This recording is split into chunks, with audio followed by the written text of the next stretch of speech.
It's time to accelerate. Hi, I'm your host, Andy Paul.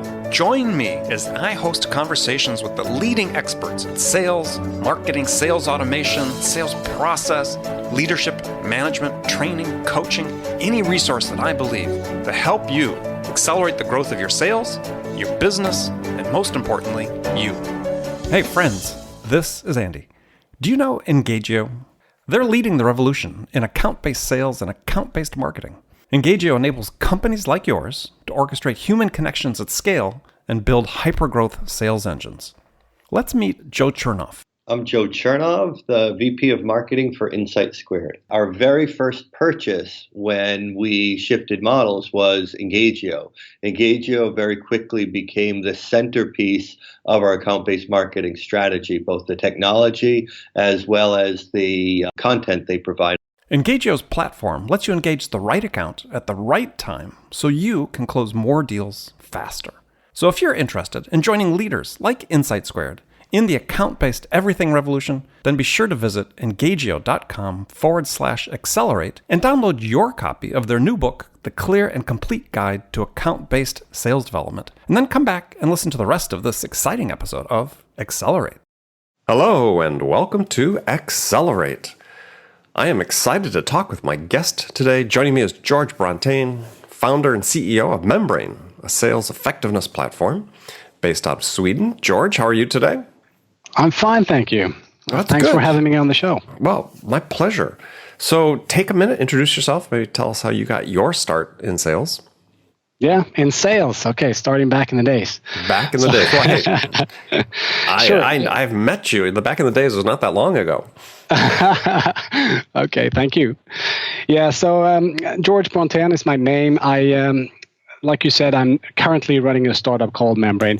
I started in sales. Wow, that's a good question. Probably when I was like 8, repairing bicycles in my neighborhood for a fixed amount. So you're a mechanic. Yeah, exactly. But professionally, I guess my first job was selling loudspeakers because I love sound. I was like a bit of a hi-fi nerd a while. And then I moved into. Someone told me, "Wow, to be a true salesman, you need to sell books." Sell books. Sell books. That was the recommendation I got. And I said, well, that's weird, but yeah, if you say so. So I started selling the For Dummies series. I don't know if you guys recognize it. Yeah. So we took those to Sweden. I was working at the publishing house who sold these, translated and sold the books. And yeah, that was quite fun for a while. Then they wanted to make me into a manager for our small sales team, and I would make less money and have more responsibilities. So I quit, and I started my first company. And I think I was 24 at the time. And so it wasn't the more responsibility that scared you; it was the less money. Yeah, I guess both. But then ironically, you started your own company where you had less money and more total responsibility. Yeah, that was very ironic. Yeah, ironic, yeah. Yeah, I worked from my home, and I had several ideas. And the one I jumped on was creating a portal for dentists, which was a completely stupid idea. No research made, but dentists aren't the most tech-savvy people, so they didn't even know what internet was at the time. So that wasn't a really good venture money-wise. But the one thing led to another, and I started another company called Upstream, and we sold software. And that whole journey with the company and hiring and firing salespeople was really interesting for me. And I sort of came to a conclusion that I was good at selling, but I wasn't very good at helping other people sell.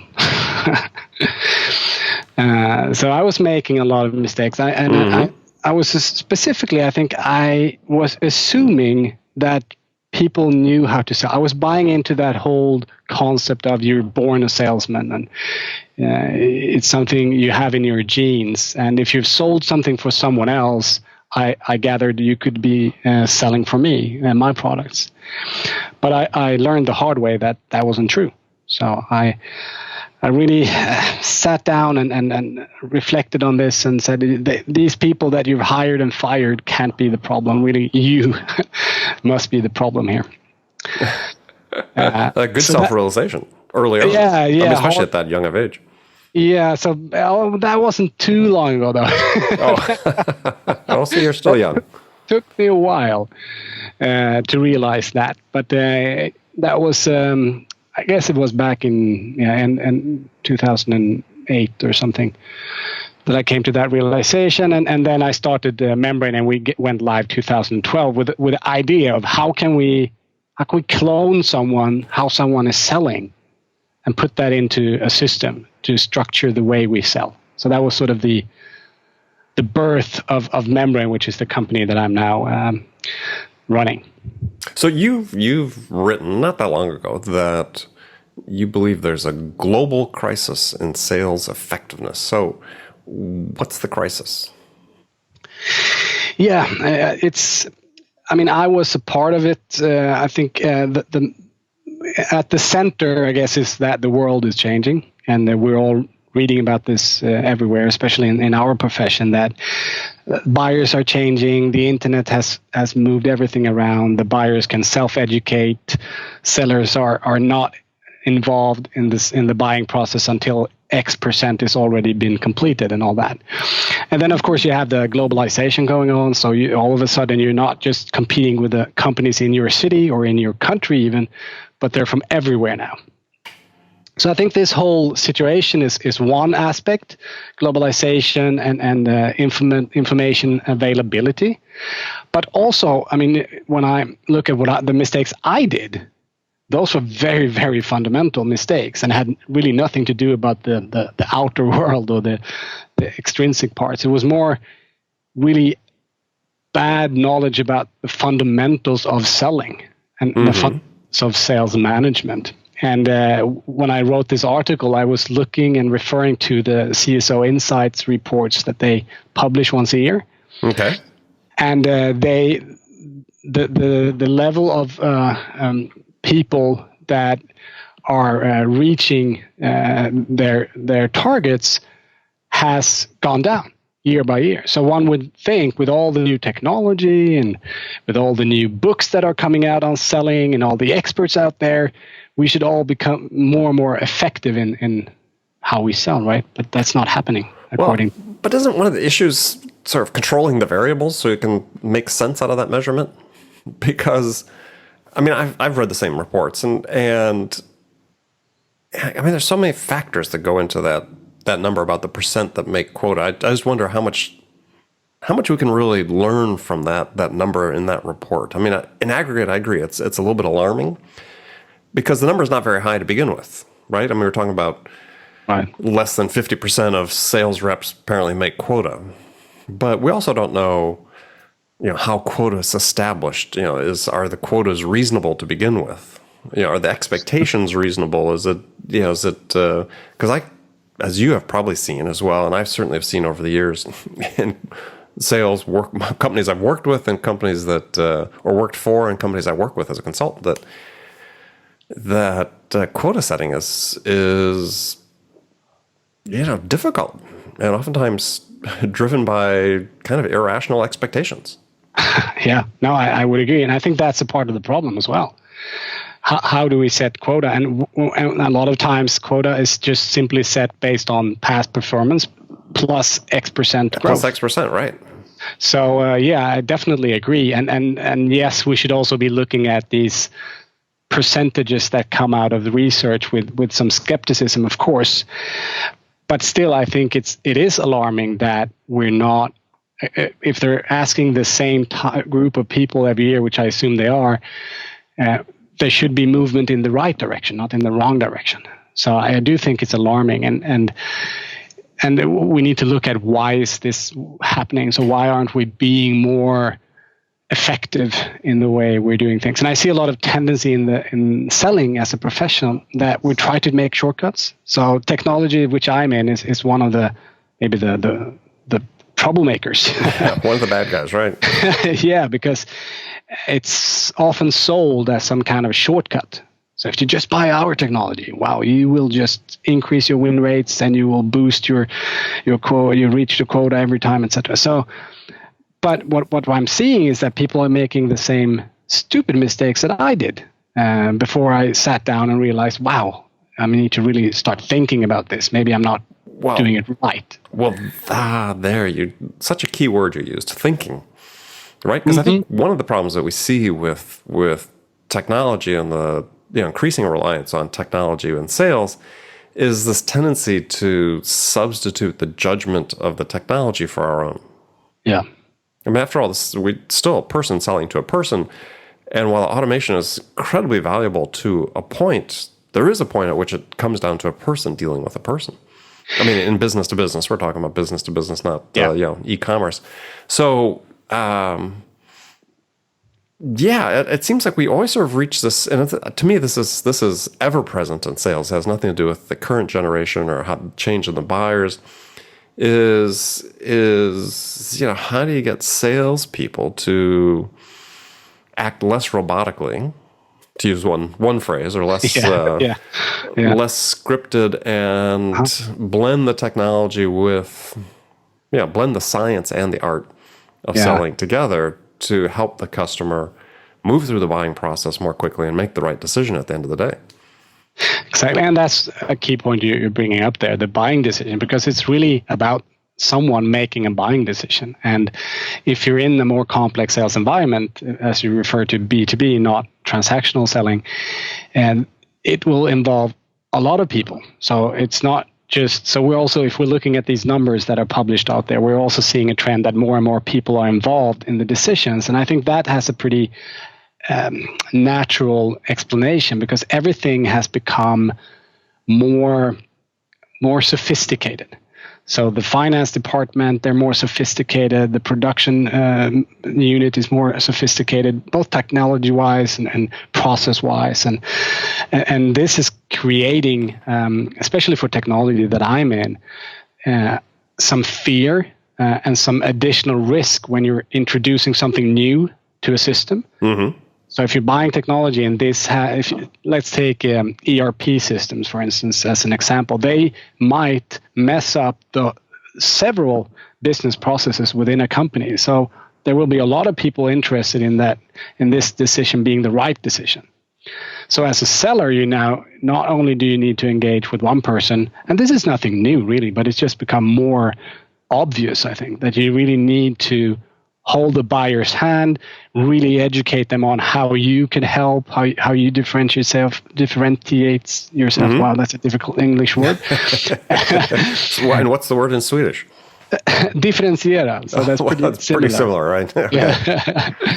Yeah. So I think helping the buyer buy, that's what a seller should be doing. And exactly. Sometimes when you look at selling, we're looking at the activities and the efficiency of things. So how many calls have you done? How many quotes have you sent out? How many demos have you done? But we're not looking at these activities in a structured way. Because if we're just sending out quotes and you haven't qualified properly, and you haven't positioned yourself correctly, and you haven't understood what the client really wants to do, then you're just making yourself a disservice, and probably the customer as well. So how you do things, when you do things, with whom you do things, all of this could feel like common practice to someone who has been in selling for many years, but it's not. It's very complicated stuff. Yeah, well, I mean, so thoughts and triggers. We've talked about this efficiency, effectiveness, the CSO studies, and so on. So, one research projection that's commonly talked about is, and I forget who it came from, one of the big research firms, saying that by the year 2020, that 20% of the business-to-business sales jobs will disappear. Uh-huh. All right, so we'll just put that out as a data point. Yep. And then you have CSO Insights saying that the percentage of reps making quota is declining. Uh-huh. So assuming that industry in general sort of continues on its current growth path, even of a couple % a year in, let's say, in developed economies, what it's saying is that in 4 years, when supposedly 20% of the sales reps have gone away, that the remaining sales reps, in order to achieve an even bigger number, right? Because it's not only 20%, it's 20% plus the growth every year, that the individual rep productivity will have skyrocketed. Yeah, possibly. But that doesn't make sense, right? Those numbers don't all, the circle doesn't, doesn't work, right? I mean, it doesn't add up as, how could we reduce our B2B sales force by a million reps people are talking about, and yet assuming that the people that are left, over half of them aren't making their quota. So it means the other 20% are basically going to become, well, I'd have to do the math, but off the top of my head, I was going to say 40% more productive at a minimum. And I don't see that happening. So I think we do have this conundrum of I think it's a conundrum issue of sales productivity. Yeah. More so than effectiveness. I mean, assuming one sort of effectiveness is a subset of productivity, is how do we address this issue of not only just increasing the number of reps that are making quota, but increasing the amount of revenue that each rep can produce within the given amount of time they have? But I think what's happening is also we're seeing a lot of polarization of selling. So if you can transactionalize your sales efforts, if you don't need to have a person involved, because you can make that whole buying process so streamlined using technology and using information, then I think that those jobs will go away. I think that's just inevitable. So I think that's going to happen. We're going to see more selling become automated. But on the other hand, if what you're selling isn't possible, or if you don't want it to be commoditized, if you want to keep your margins and you want to provide value above a commodity product, you will need to design a whole product that is more than your core product, and you will need to offer that through professional salespeople that are led by professional sales managers, and just the whole level of professionalism in that chain will need to rise, and with it the productivity. But so yes, I do think we'll see a lot of salespeople lose their jobs. Yeah, I'm not as convinced of that, right? So I mean, I think that for the reason I said before, I'm just not sure the math adds up, and certainly there is an increasing evolution of products that go through a life cycle or they become more commoditized. And given the way we can bring technology to bear to help facilitate the education of the customer, then it makes sense that there's always going to be, maybe a long tail of products, to use that term, that can be sold that way in a business to business that previously hadn't been able to be sold that way, business to business. They become well-known products, and in terms of their usage and how they're implemented and so on, that doesn't really necessarily require a sales rep. They can become commoditized. But then there's new products coming into the mix all the time, right? Through innovation and so on, that still require. Yeah, definitely. And that's where I think it becomes interesting, because of the globalization and the increased competition, the requirements of those salespeople that are working in those environments will increase significantly, or will have to increase significantly, I think, because how you sell is becoming your last differentiator. Your first differentiator.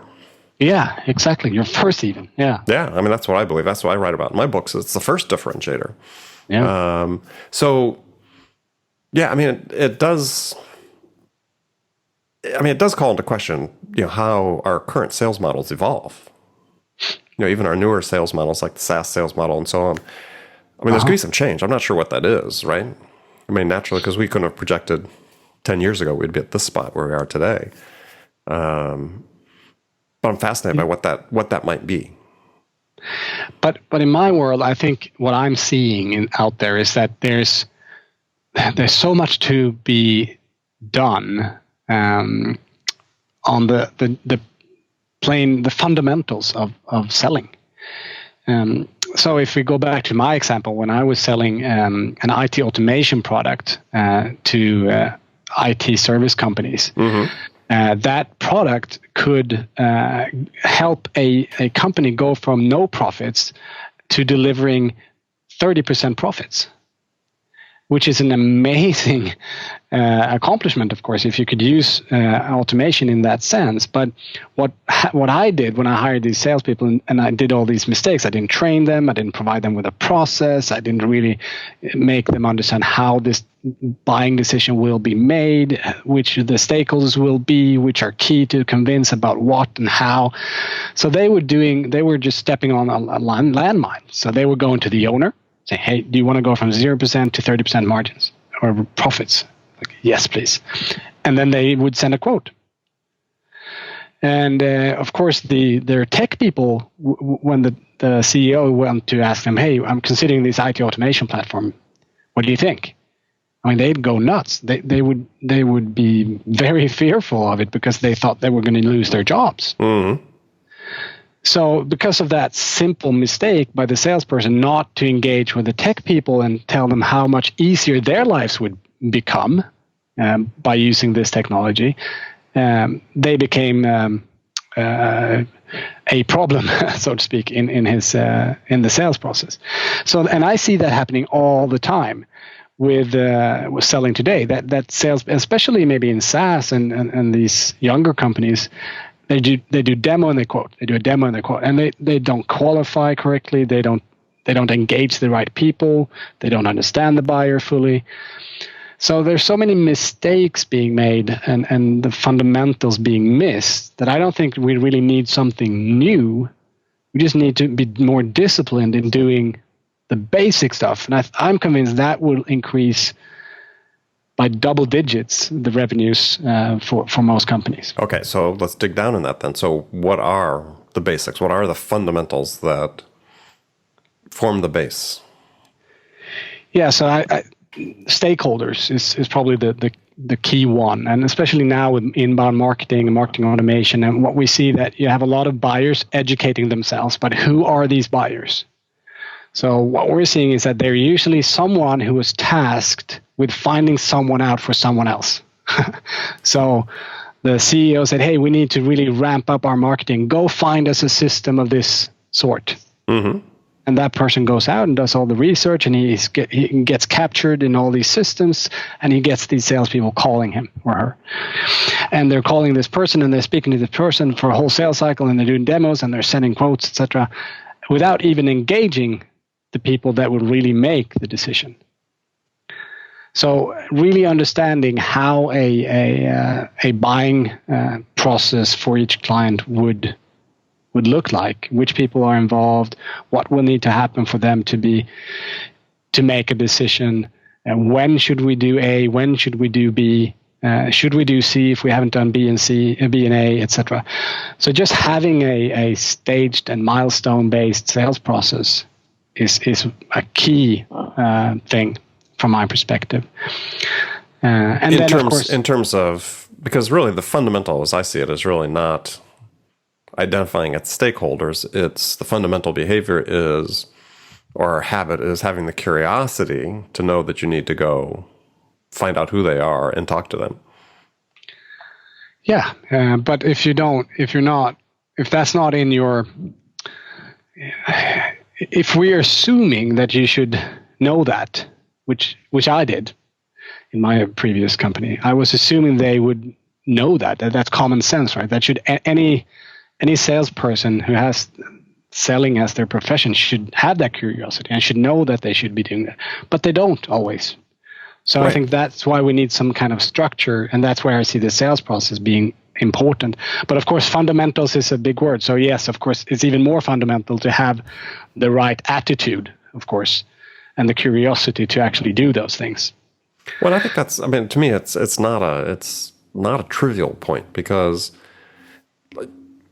your point is absolutely right in terms of having the structure, a well-defined sales process that is a playbook, is a roadmap for sales reps. But what has to precede that is I think what's overlooked increasingly these days. There is an assumption that we're hiring people that have these basic behavior traits, basic habits, basic disciplines. That so if we just manage the numbers, we sort of overlook the idea of the fact that these people have have some shortcomings that we can help with, that we can coach them through, and insert them into this process, and this process is well defined, we'll certainly give them a structure to help them succeed. But we have to start what I consider the real fundamentals. Yeah, of course, and that needs to be already when you're recruiting people, and in an understanding of what type of person do we need, and if we're involved in complex B2B selling, long sales cycles, multiple stakeholders, big numbers, you will need a very different type of person than the person who's going to sell a $50 a month SaaS subscription. Mm-hmm. So of course you need that. You need to have the right people in the right place, and what you just mentioned, I think, is really a hot button for me as well, and that's coaching. Because that's something that's really not done well today, I think. And why? And why? I think the main mistake we're doing is that we're promoting the best salesperson into a manager, and we're not providing that person with the right training, resources to become a good manager, or even knowing that that person could succeed in that role or want to succeed in that role for other reasons than money.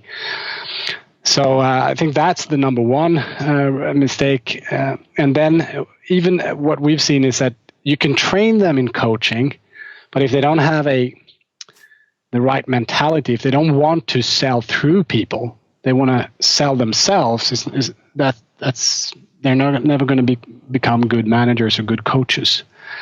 So you're back to, I guess, to your fundamentals. Like, do we have the right people with the right motivation to do the specific job they're supposed to be doing? And I think in sales management today, there's a big glitch there. A lot of people that are in sales management roles that either shouldn't be there, don't want to be there, or haven't been given the resources and the training to be able to do a good job. Well, you raised an interesting question, and I know it's not the exact question you asked, but it triggered the thought in my mind is okay, you said part of the problem with sales managers is we took our best people from sales and promoted them into management, and maybe it's not the right fit. So if that's the case, so you're looking to say, okay, I'm looking to promote somebody from within my sales team to become a frontline manager. If you don't hire the best ones, what are the criteria you use to select one of these people to, if not performance as part of it, to become, are we getting the middle people we're going to promote to sales manager? They're not that great in sales, but we think they might have an aptitude for management. I mean, that's a great question. Right? I mean, because it's there have to be some, I think it would be very difficult to promote somebody from within as a sales manager, like frontline sales manager, if they don't make quota. Yeah, no, I hear what you're saying. That's a very interesting reflection. I think more than anything, you need to have that will to want to help your team sell, and that can be your best sales. I'm not saying that it's always wrong to promote the best salesperson, but I'm seeing that it's often wrong. And maybe if you have someone a mid performer who knows, because I think it's critical for a sales manager, of course, to know the skills it takes to be a successful salesperson. I think that's important. I don't think they need to be the top performer. I think you could definitely take a mid performer who has the ambition, will, and traits to become a good manager and be a good manager. Yeah, in my mind, they would have to have at least hit quota, though, because you're not going to get the respect from your teammates. Depends on who sets the quota, right? If you haven't, right? So I think that's. I think another way also that we sort of overlook when we talk about promoting salespeople from within to be frontline managers is we haven't given them the opportunity to find out whether it's something they would enjoy. Because a lot of times, the high performers. Yeah, part of the reason they're high performers, they're kind of ego-driven. Nothing wrong with that, right? Ego-driven. And also ego-driven to think that, well, yeah, of course I want to be promoted into management. And they haven't really had the set of experiences to tell them, like, oh, well, yeah, that's not really for me, right? I'm much better off staying as a salesperson. This make me happier and so on. And so I've seen in some cases with companies I've worked with where we implement peer coaching. Mm-hmm. So that people that we think have knowledge to share with other reps, So I almost take on some of that frontline coaching responsibility from some of the managers in terms of tactic strategies and so on. And you get a chance to see them in action. They get a chance to have some level of responsibility for someone else and see if they have that desire to help other people, or just to, not to say they're completely self-centered, but to help another individual succeed in sales as opposed to going out and just continuing to help customers. Yeah, I think that's a great idea. Love that idea. Yeah, it's a way to approach it. That give them a taste of what they might get into, and let them have some experience and maybe self-select out. Yeah, and I think it's also, like you say, it can also be a matter of timing. If you take someone who's become a top performer and he's still, I think that the ego thing, at least from my perspective, is something that when we get older, we get less egocentric. Mm-hmm. Maybe not all of us, but I think that's a tendency. And so maybe when you're matured into your role, you may be more interested in going into that position as a manager and help others. While if you're still early in your career, you want to really prove that you can sell and be a great performer. So yeah, it's timing and everything. Yeah, and you're absolutely right. Yeah, I was going to make some wisecrack about politicians don't seem to have less ego as they get older, but that's I don't want to get into politics. I was being generic. Politicians. Sweden, we're a neutral country. We don't get to. You have politics as well, though. Yeah, we do. Yeah, not us. No one's immune from that. So that is true. Unless you guys went back to the monarchy. Yeah. No, don't think that'll happen. No, I don't think that's going to happen. So, though you still have one, right? We do, yeah, but he's more of a PR guy now. Yeah. They. All of them are great PR people. Yeah. So they go out and sell the country for their salespeople. They're selling the country. Yeah. They should definitely go buy some of my technology. Absolutely. Membrane at the Palace. Excellent. That would be a good case study. It is. Yeah. All right. No, but the fundamentals, yeah, it's broad. Like we can be talking about this for hours. There's so much to be done and to be improved upon, and yeah, it's really a fascinating space. Well, we'll have you back on. We'll talk about it again. So, and George, now come to the last segment of the show where I've got some standard questions to ask all my guests. And I think you may have been tipped to some of these questions before, so we expect great answers from you. So the first one is a hypothetical scenario that I posed to all my guests, and that you've just been hired as vice president of sales by a company whose sales have stalled out. It's time to hit the reset button, and CEO is anxious to get things turned around, back on track. So your first week on the job, what 2 things would you do that would have the biggest impact? Wow, good question. So first, do nothing. I'd say just listen. Listen to the customers. Why are they not buying? Why are they buying? And then I would, as a second action, I guess I would just brainstorm with the team to get everyone's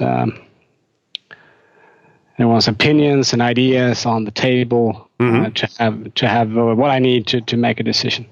Okay. Good answer. All right. So talk to the customers first, then work with the team, brainstorm, come up with ideas for what they could do going forward. Excellent.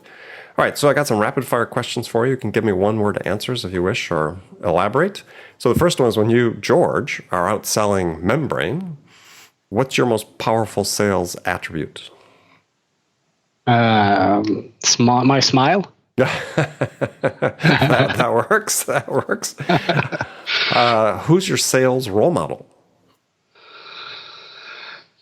That's such a difficult question, and I've been asked it before, and I wonder if I have one. Richard Branson. Richard Branson. Okay, that's a good answer. Well, other people have used that too. Richard Branson. So, what's one book every salesperson should read? Salesperson. So not a manager. Salesperson. Well, it could be a manager, a salesperson. It doesn't even need to be a sales book. Just one book you think everybody should read. I'll have to pitch the Dirty Little Secrets by Sharon Drew Morgan. Ah, a good book. Okay. Yeah, I think that has some nice insights in it that has always been relevant and maybe is even more so today. All right, excellent. Okay, last question for you. What music is on your playlist these days? Magic Mushrooms. Magic Mushrooms, that's a group? It is, yeah, it is. It is. It's a techno style music played loud in your car before a meeting with a client, and you'll be pumped up. Oh, excellent. Are they Swedish? No, I have no clue where they're from, actually. Magic Mushrooms. Okay, they're a new one for me. I'm going to check them out. Yeah, yeah, please do. Yeah, my own playlist from listening to these hundreds of answers I've gathered from people has expanded quite substantially. Yeah, it's a super smart question. I will start asking people about that as well, to expand the playlist. I learn lots of new things about people and about music. So, well, good. Well, George, thanks for joining me, and look forward to having you back on the show again, because we didn't get through but a fraction of what I wanted to talk to you about. So tell folks how they can connect with you and find out more about Membrane. Yeah, thank you, Paul. Thanks for having me. And so it's on LinkedIn is probably the place I spend most of my time. So just search for my name there. On Twitter, I'm George Brontén, so my first name, last name. And george@membrane.com if you want to email me. Okay, excellent. Well, thanks again. And remember, friends, make it a part of your day every day to deliberately learn something new to help you accelerate your success. An easy way to do that is to make this podcast, Accelerate, part of your daily routine, whether you listen on your commute, in the gym, or as part of your morning sales meeting. That way you won't miss any of my conversations with top business experts like my guest today, George Brontén, who shared his expertise about how to accelerate the growth of your business. So thanks for joining me. Until next time, this is Andy Paul. Good selling, everyone. Thanks for listening to the show. If you like what you heard and want to make sure you don't miss any upcoming episodes, please subscribe to this podcast on iTunes or Stitcher.com. For more information about today's guest, visit my website at andypaul.com.